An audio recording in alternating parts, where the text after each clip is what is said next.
ఎక్కడో నా కొరకు పుట్టావని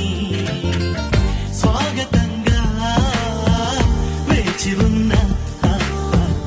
ఎప్పుడో నా వైపు వస్తావని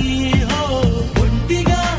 లోపలే నా చేదలాపన